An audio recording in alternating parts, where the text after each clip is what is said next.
गौतम बुद्ध की वाणी अनूठी है। जानिए इसके विस्तार से इस वीडियो के माध्यम से, और विशेषकर उन्हें जो सोच विचार चिंतन मनन विमर्श के आदी हैं।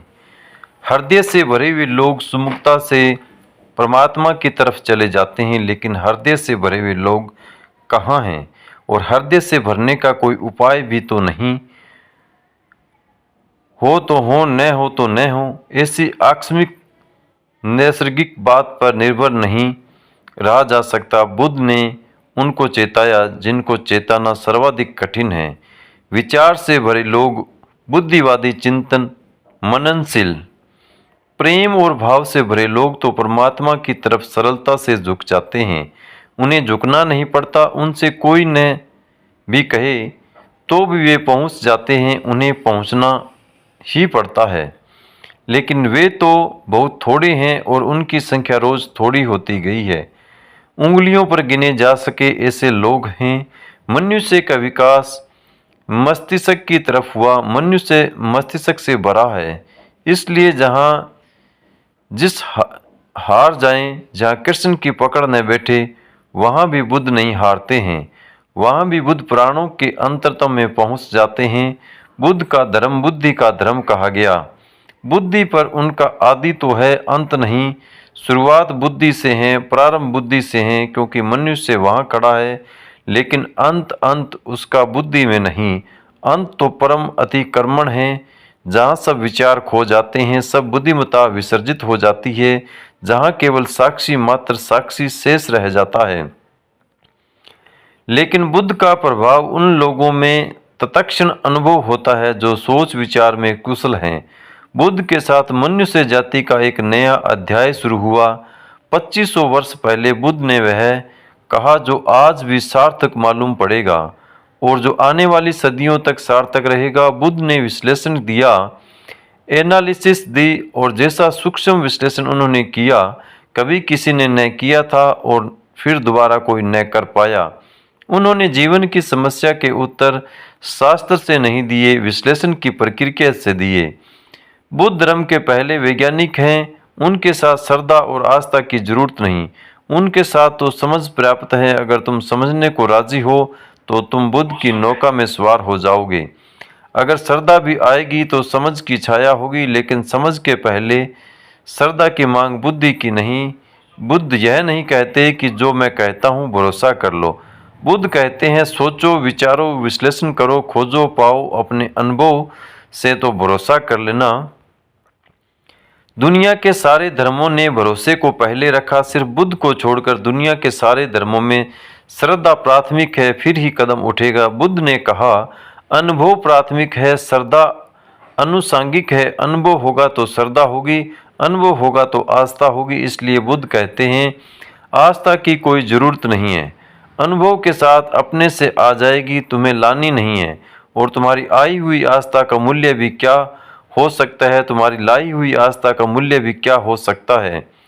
तुम्हारी लाई हुई आस्था के पीछे भी छिपे होंगे तुम्हारे संदेह।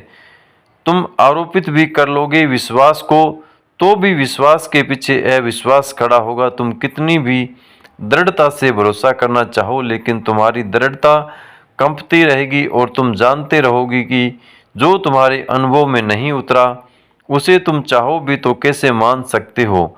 मान भी लो तो भी कैसे मान सकते हो? तुम्हारा ईश्वर कोरा शब्द जाल होगा। जब तक अनुभव की किरण न उतरी तो तुम्हारे मोक्ष की धारणा मात्र शाब्दिक होगी, जब तक मुक्ति का थोड़ा स्वाद तुम्हें न लगा हो।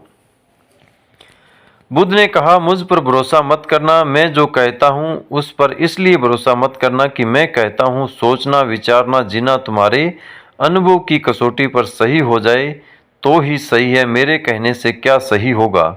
बुद्ध के अंतिम वचन हैं अप दीपो भव, अपने दिए खुद बनना, और तुम्हारी रोशनी में तुम्हें जो दिखाई पड़ेगा फिर तुम करोगे भी क्या? आस्था न करोगे तो करोगे क्या? आस्था सहज होगी, उसकी बात ही उठानी व्यर्थ है। बुद्ध का धर्म विश्लेषण का धर्म है, लेकिन विश्लेषण से शुरू होता है, समाप्त नहीं होता। वहाँ समाप्त तो परम संश्लेषण पर होता है। बुद्ध का धर्म संदेह का धर्म है, लेकिन संदेह से यात्रा शुरू होती है, समाप्त नहीं होती। समाप्त तो परम श्रद्धा पर होती है। इसलिए बुद्ध को समझने में बड़ी भूल हुई, क्योंकि बुद्ध संदेह की भाषा बोलते हैं तो लोगों ने समझा यह संदेहवादी है। हिंदू तक न समझ पाए, जो जमीन पर सबसे ज्यादा पुरानी कौम है। बुद्ध निश्चित ही बड़े अनूठे रहे होंगे, तभी तो हिंदू तक समझने से चूक गई।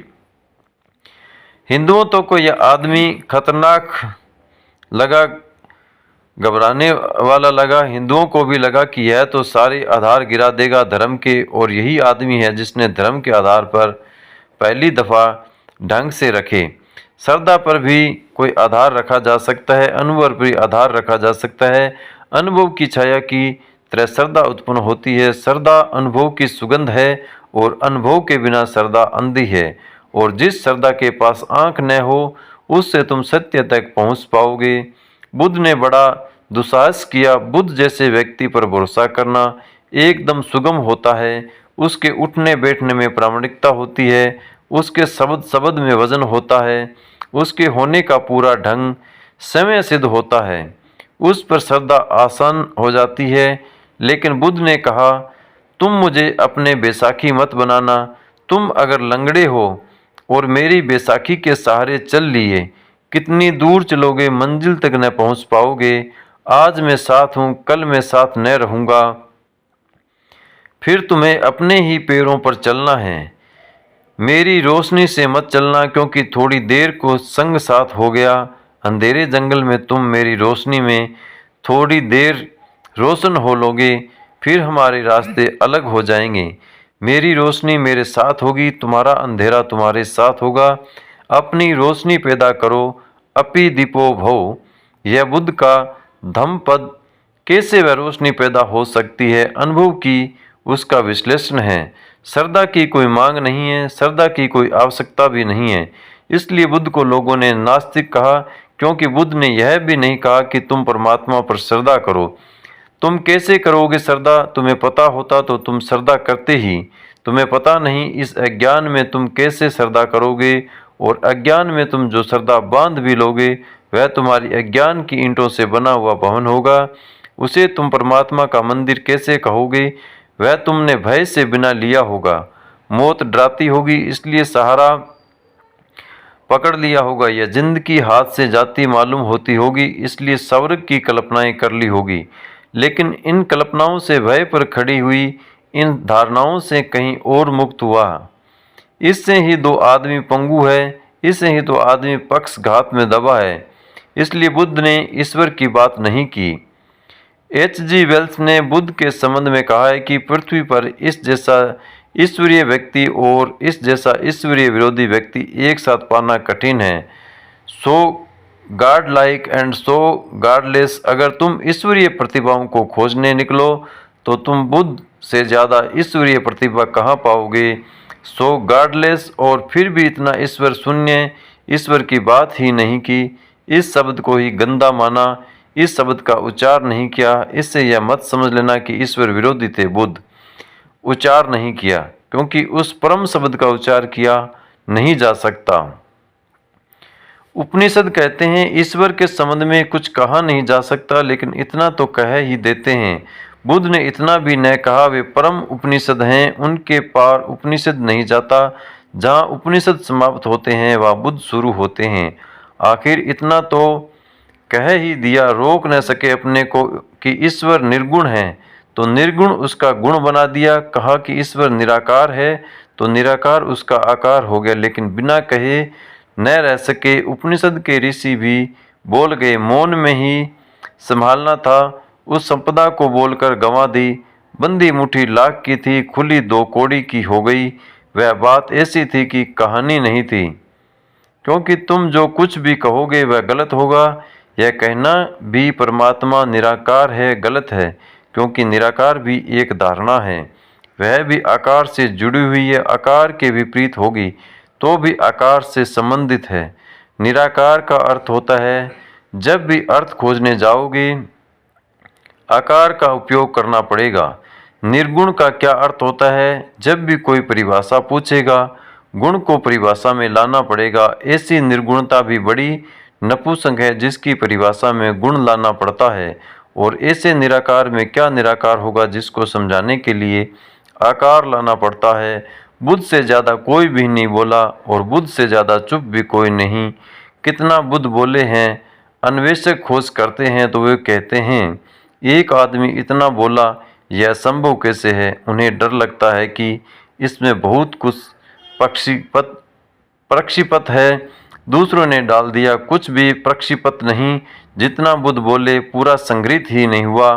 खूब बोले और फिर भी उनसे ज़्यादा चुप कोई भी नहीं, क्योंकि जहाँ जहाँ नहीं बोलना था वहाँ नहीं बोले। ईश्वर के संबंध में एक शब्द ने कहा, इस खतरे को भी मोल लिया कि लोग नास्तिक समझेंगे, और आज तक लोग नास्तिक समझे जा रहे हैं और इससे बड़ा कोई आस्तिक कभी हुआ नहीं।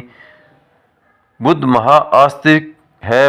अगर परमात्मा के संबंध में कुछ कहना संभव नहीं है तो फिर बुद्ध ने ही कुछ कहा। चुप रहकर इशारा किया। पश्चिम के एक बहुत बड़े विचारक विटगेस्टिन ने अपनी बड़ी अनूठी किताब टेक्टेटस में लिखा है कि जिस संबंध में कुछ कहा न जा सके उस संबंध में बिल्कुल चुप रहना उचित है। That which can not be said must not be said. जो नहीं कहा जा सकता कहना ही नहीं चाहिए। अगर विटगेस्टिन बुद्ध को देखता तो समझता, अगर विटगेस्टिन के वचन को बुद्ध ने समझा होता तो वे मुस्कुराते और उन्हें स्वीकृति दी होती। विटगेस्टिन को भी पश्चिम में लोग नास्तिक समझते, नास्तिक नहीं हैं, पर जो कहीं नहीं जा सकती बात अच्छा है न ही कही जाए। कहने से बिगड़ जाती है, कहने से गलत हो जाती है। लाओत्सो तक कहता तो है प्रथम वचन में अपने ताओ ते किंग में कि सत्य कहा नहीं जा सकता और जो भी कहा जाए वह असत्य हो जाता है, लेकिन फिर भी सत्य के संबंध में बहुत सी बातें कही है। बुद्ध ने नहीं कही, तुम कहोगे फिर बुद्ध कहते क्या रहे। बुद्ध ने स्वास्थ्य के संबंध में एक भी शब्द नहीं कहा, केवल बीमारी का विश्लेषण किया और निदान किया, औषधि की व्यवस्था की। बुद्ध ने कहा, मैं एक वेद हूँ, मैं कोई दार्शनिक नहीं हूँ। मैं तुम्हारी बीमारी का विश्लेषण करूँगा, निदान करूँगा, औषधि सुझा दूँगा, और जब तुम ठीक हो जाओगे तभी तुम जानोगे कि स्वास्थ्य क्या है। मैं उस संबंध में कुछ भी नहीं कहूँगा। स्वास्थ्य जाना जाता है, कहा नहीं जा सकता। बीमारी मिटाई जा सकती है, बीमारी समझाई जा सकती है, बीमारी बनाई जा सकती है, बीमारी का इलाज हो सकता है, सही हो सकता है, गलत हो सकता है। बीमारी के साथ बहुत कुछ हो सकता है। स्वास्थ्य जब बीमारी नहीं होती तब शेष रह जाता है, वही उस तरफ केवल इशारे हो सकते हैं, मौन इंगिती हो सकती है, वे भी प्रत्यक्ष नहीं, बड़े परोक्ष। बुद्ध के धर्म को शून्यवादी कहा गया है। शून्यवादी उनका धर्म है, लेकिन इससे यह मत समझ लेना कि शून्य पर उनकी बात पूरी हो जाती है। नहीं, बस शुरू होती है। बुद्ध एक ऐसे उत्तुंग शिखर है जिसका आखिरी शिखर हमें दिखाई नहीं पड़ता। बस थोड़ी दूर तक हमारी आंखें जाती है, हमारी आंखों की सीमा है। थोड़ी दूर तक हमारी गर्दन उठती है, हमारी गर्दन के झुकाने की सामर्थ्य है, और बुद्ध खोते चले जाते हैं। दूर हिमाच्छादित शिखर है, बालों के पार उनका प्रारंभ तो दिखाई पड़ता है, उनका अंत दिखाई नहीं पड़ता। यही उनकी महिमा है, और प्रारंभ को जिन्होंने अंत समझ लिया वे भूल में पड़ गए। प्रारंभ से शुरू करना, लेकिन जैसे जैसे तुम शिखर पर उठने लगोगे और आगे दिखाई पड़ने लगेगा और आगे दिखाई पड़ने लगेगा। बहुत लोग बोले हैं, बहुत लोगों ने मनुष्य के रोग का विश्लेषण किया, लेकिन ऐसा सचोट नहीं। बड़े सुंदर ढंग से लोगों के बातें कही, बड़े गहरे प्रतीक उपाय में लाए, पर युद्ध बुद्ध के कहने का ढंग ही और है, अंदाजे बयां और। जिसने एक बार सुना पकड़ा गया, जिसने एक बार आंख से आंख मिला ली फिर भटक न पाया, जिसको बुद्ध की थोड़ी सी भी झलक मिल गई उसका जीवन रूपांतरित हुआ। आज से 2500 वर्ष पूर्व जिस दिन बुद्ध का जन्म हुआ, घर में उत्सव मनाया जाता था। सम्राट के घर बेटा पैदा हुआ, पूरी राजधानी सजी थी। रात भर लोगों ने दिए जलाए, नाचे, उत्सव का क्षण था। बुढ़े सम्राट के घर बेटा पैदा हुआ, बड़े दिन की प्रतीक्षा पूरी हुई। बड़ी पुरानी अभिलाषा थी, पूरे राज्य की मालिक बूढ़ा होता जाता था और नए मालिक की कोई खबर न थी। इसलिए बुद्ध को सिद्धार्थ नाम दिया। सिद्धार्थ का अर्थ होता है अभिलाषा का पूरा हो जाना। पहले ही दिन जब द्वार पर बैंड बाजे बजते थे, शहनाई बजती थी, फूल बरसाए जाते थे, महल में चारों तरफ प्रसाद बंटता था, हिमालय से भागा हुआ एक वृद्ध तपस्वी द्वार पर खड़ा हुआ आकर, उसका नाम था असिता। सम्राट भी उसी सम्मान करता था और कभी असिता राजधानी नहीं आया था। जब कभी जाना था तो सुद्धोन को सम्राट को समय उसके दर्शन करने जाना होता था। ऐसे बचपन के साथी थे। फिर सुद्धोन सम्राट हो गया, बाजार की दुनिया में उलझ गया। असिता महातपस्वी हो गया, उसकी ख्याति दूर दिगंत तक फैल गई। असिता को द्वार पर आए देखकर सुद्धोधन ने कहा, आप और यहाँ क्या हुआ, कैसे आना हुआ, कोई मुसीबत है, कोई अड़चन है कहीं? असिता ने कहा, नहीं, कोई मुसीबत नहीं, कोई अड़चन नहीं, तुम्हारे घर बेटा पैदा हुआ है, उसके दर्शन को आया हूँ। सुद्धोधन तो समझ न पाया सौभाग्य घड़ी थी यह कि असिता जैसी तपस्वी और बेटे के दर्शन को आया। भागा गया अंतःगृह में, नवजात शिशु को लेकर बाहर आ गया। असिता झुका, उसने शिशु के चरणों में सिर रख दिया और कहते हैं शिशु ने अपने पैर उसके जटाओं में उलझा दिए। फिर तब से आदमी की जटाओं में बुद्ध के पैर उलझे हैं। फिर आदमी छुटकारा नहीं पा सका और असिता हंसने लगा और रोने भी लगा और सुद्धोधन से पूछा कि इस शुभ घड़ी में आप रोते क्यों हैं? असिता ने कहा, यह तुम्हारे घर जो बेटा पैदा हुआ है, यह कोई साधारण आत्मा नहीं, असाधारण है। कई सदियां बीत जाती है, यह तुम्हारे लिए ही सिद्धार्थ नहीं है, यह अनंत अनंत लोगों के लिए सिद्धार्थ है।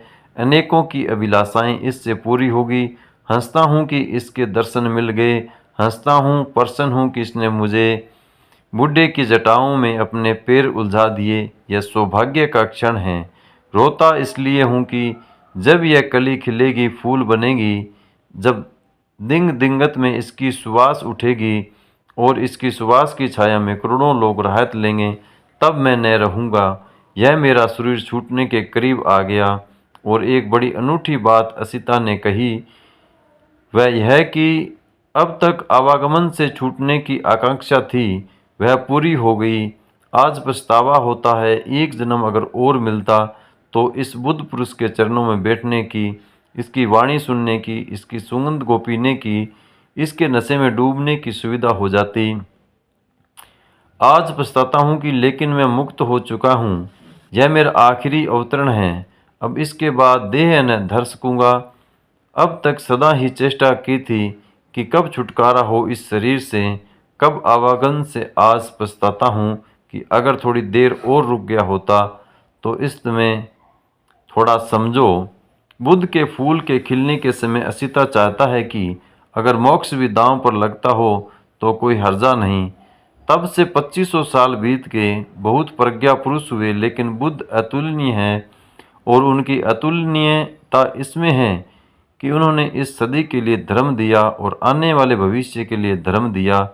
कृष्ण की बात कितनी ही समझाकर कही जाए, इस सदी के लिए मौजू नहीं बैठती। फासला बड़ा हो गया, बड़ा अंतराल पड़ गया। कृष्ण ने जिनसे कहा था उनके मनों में और जिनके मन आज उसे सुनेंगे, बड़ा अंतर है।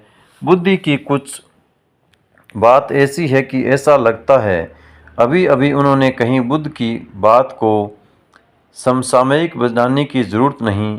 वह समसामयिक हैं, वह कंटेम्प्रेरी है। कृष्ण पर बोलो तो कृष्ण को खींच कर लाना पड़ता है।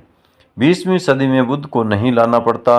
बुद्ध जैसे खड़े हैं 20वीं सदी में ही खड़े हैं और ऐसा अनेक सदियों तक रहेगा, क्योंकि मनुष्य ने जो होने का ढंग अंगीकार कर लिया है, बुद्धि का वह अब ठहरने को है, वह अब जाने को नहीं, और उसके साथ ही बुद्ध का मार्ग ठहरने को है।